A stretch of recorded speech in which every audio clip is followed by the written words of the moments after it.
Algonquin football team lost 2 games in a row to Shepherd Hill and to Leominster, and many thought the T-Hawks were done.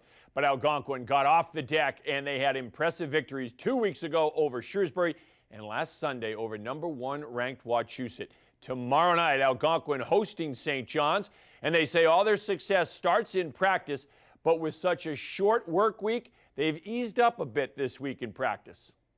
It really started with practice. This last couple of weeks, we've been really focused and really physical in practice, and that translated on the field with our physical defense and our good run blocking and execution on the field. Focus a lot on our film work. Right now we're running. We're going to do a lot of stretching to try to prepare our bodies and recover from last night to get us going for Friday again.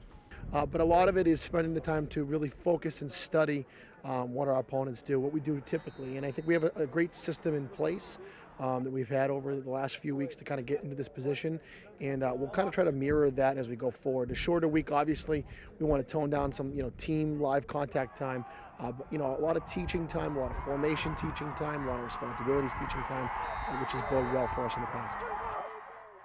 All right, so Algonquin hosting St. John's tomorrow night, and you can see highlights on the Frenzy beginning at 10:25. Worcester State football team hosting Plymouth State this Saturday.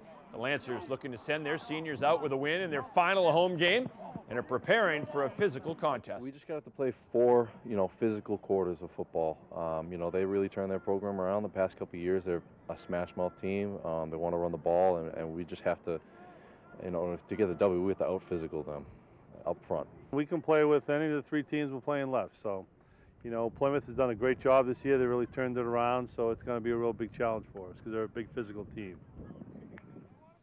All right, so Worcester State, Plymouth State, Saturday afternoon, 1 in the afternoon, and you can see it one place, though, right here on Charter TV3 at 7 o'clock Saturday night. The Lancers taking on Plymouth State. This one should be a hard-hitting affair. The Assumption football team is at Stonehill on Saturday. The Hounds needing to win 1 of their final 2 games to clinch a spot in the NE10 championship. And they know they can count on their secondary. They've come up with at least 2 interceptions in each of their last 3 games.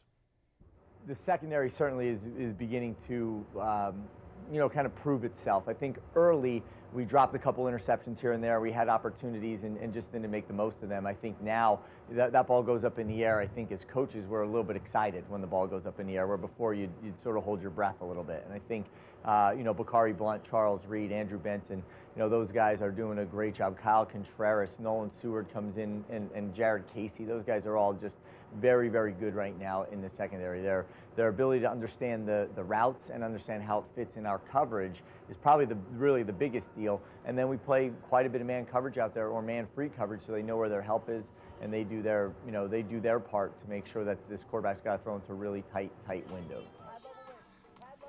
And Assumption again at Stonehill on Saturday, and then they will be home against AIC in 2 weeks in a game that you can see right here on Charter TV3, and needing to win just 1 of those 2 games to clinch a spot in the NE10 championship. The Holy Cross football coaches have been doing a juggling act this year with their quarterbacks. 3 different players have started at QB. The playbook stays the same, but it's tailored for whoever is under center. We've had 5 quarterbacks involved in the equation this year. 1 was injured in the preseason and has not played in a game, but 4 others have. They all have their different styles, and that makes it a little difficult from week to week if you don't know who's playing.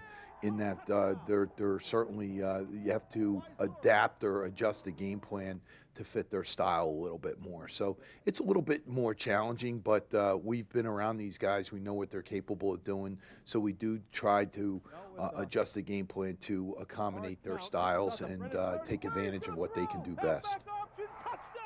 All right, so Holy Cross is at Colgate this weekend, and that will be a tough game for the Satyrs. Colgate is a very, very good team. They are each and every season, but they play some of the iron in Division I early on in the season. They always do. The Red Raiders play such a good schedule. Can you believe the Frenzy's just tomorrow night? This week kind of went Yeah, fast, well, like. every week goes by fast for us. It was a short week for us, though, because we had some Monday Night Football, which was nice, but every week just goes by in a blur, and here we are, less than 24 hours away from the start of the frenzy. And hopefully you'll have better weather tomorrow night, certainly. We for some of hope. the games. We hope we will.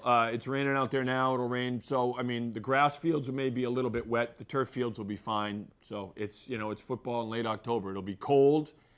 It'll hurt when you get hit, but that's the price you pay. But they seem to like it, though. I mean, Assumption tonight, they were practicing out in the rain tonight. Yeah, Maybe well, that's why you can't go inside. I mean, you gotta practice in the elements, and this is what they may deal with on the next 2 weeks of the regular season and maybe the NE10 championship. So you have to be ready to play deep into November, especially if you want to be a championship team, and that's what Assumption wants to be. They want to gun for an NCAA championship, not just an NE10 championship. And looking at Holy Cross with the quarterback situation, you think you mentioned it. It's kind of a tough juggling act. It is. It's a tough juggling act for the coaches, but also for that offensive line and the rest of the offense. Each quarterback has a slightly different cadence. That's just the way it goes. And each quarterback is slightly different for the receivers, the way they throw the ball, the release, how quickly it comes out, the touch they have on the ball. So, you know, they have to adjust as well, which is difficult, but it's college football and you got to deal with injuries. And they've got that game at Yankee Stadium, too. Yeah, that'll be fun. Fordham, the last game of the regular season at Yankee Stadium, it'll be historic.